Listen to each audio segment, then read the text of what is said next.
নমস্কার বন্ধুরা, welcome to WB এক্সামেনিয়া। আজকে আমরা রেশিও প্রপোর্শন থেকে মিক্সচারের আরও একটি অঙ্ক নিয়ে এসেছি। এই ধরনের অঙ্কও কিন্তু clerkship, WBSSC, group C, group D, WBCS বলুন, রেলওয়ে বলুন বা ডাব্লিউবি পুলিশের এসআই, কনস্টেবল সবখানেই কিন্তু থাকে। খুব ইজি ম্যাথ, কিন্তু খুব বারবার কিন্তু পরীক্ষায় দিয়ে থাকে। তো চলুন তবে আমরা একটু দেখে নেই কোশ্চেনটা কি আছে। কোশ্চেন আছে দেখুন, দুটি পাত্রে সমান পরিমাণ দুধ ও জলের মিশ্রণ দেওয়া আছে। মানে দুইটা পাত্র আছে যেখানে সমান পরিমাণ দুধ আর জলের অনুপাতটা দেওয়া আছে, অনুপাত দেওয়া আছে, রেশিও। একটাতে আছে 5:2, আরেকটাতে আছে 6:1। এখন উভয় মিশ্রণ ভালোভাবে মিশিয়ে দেওয়া হলো। নতুন মিশ্রণে দুধ ও জলের অনুপাত কত হবে তা নির্ণয় করো। খুব ইজি, খুব শর্টকাটে, খুব তাড়াতাড়ি আমরা অঙ্কটা করতে পারি। এই একটা পাত্র যেখানে দুধ আর জলের অনুপাত দেওয়া আছে, এই একটা পাত্র যেখানে দুধ আর জলের অনুপাত দেওয়া আছে, দুজনকে আমরা যদি মিক্স করি তাহলে নতুন পাত্রে দুধ আর জলের অনুপাত কি হবে। সিম্পল, এখানে ধরে ধরে নিন একটা পাত্র 1 আর একটা পাত্র 2 লিখে নিন। পাত্র 2, একটা উপরে দুধ লিখে নিন আর এখানে জল লিখে নিন। দেখুন, পাত্র 1কে আমরা আগে শিখেছি যে এই মিশ্রণে কিভাবে বের করতে হয়, তাই না? যদি জল বের করতে হয় তাহলে কি হবে, উপরে জল হবে আর নিচে, মানে এরকম হয়। যদি জলের অনুপাত বের করতে হয় তাহলে উপরে জল হবে, নিচে হচ্ছে মোট মিশ্রণ হবে, মোট মিশ্রণ হয়, তাই তো?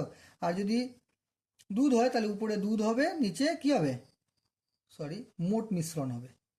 সেম, তাহলে দুধ যদি বের করছি তাহলে দুধ কি, এখানে দুধ, এটা জল। তাহলে দুধ প্রথম পাত্রে 5, মোট মিশ্রণ কত, 7, 5 + 2 7। জল কত, প্রথম পাত্রে 2, 2 নিচে 7। সেকেন্ড পাত্র দুধ কত, 6, 6 আর 1 7। জল হচ্ছে 1, 1 নিচে 7। ব্যাস, দুধ পেয়ে গেলাম। দুধের অংশ এটা, জলের অংশ এটা, তাই তো? এদের দুজনের ইস্টু করে দিতে হবে, ব্যাস, এদের দুজনের যোগ করে দিতে হবে। তাহলে নতুন পাত্রে কি হবে, এটা হচ্ছে নতুন পাত্র। নতুন পাত্রে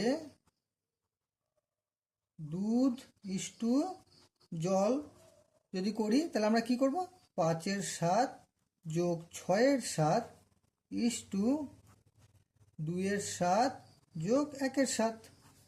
তাহলে এখানে 7 একবারে করছি, আচ্ছা আরেকবার করে দিচ্ছি, 6:7 2 যোগ 1, তাই না? তাহলে উপরে 11-এর 7 ইস্টু 3-এর 7। এটাকে যদি উল্টে যায় তাহলে কি হবে, এই 7টা উপরে চলে যাবে, কেটে যাবে, তাই না? আমরা এখানেই কেটে দিচ্ছি। তাহলে কি হচ্ছে বলুন তো, তাহলে এখানে 11 থাকছে, নিচে 3 থাকতেছে, তাহলে 11:3 অ্যান্সার। একবারে করে দিলাম, ঠিক আছে? উত্তরটা কি, 11:3, এইটা। খুব ইজি, ভয় পাওয়ার কিচ্ছু নেই, খুব সামান্য অঙ্ক। এরকমই আরেকটা ম্যাথ আপনাদের জন্য দেওয়া হলো প্র্যাকটিস করার জন্য, অবশ্যই প্র্যাকটিস করবেন।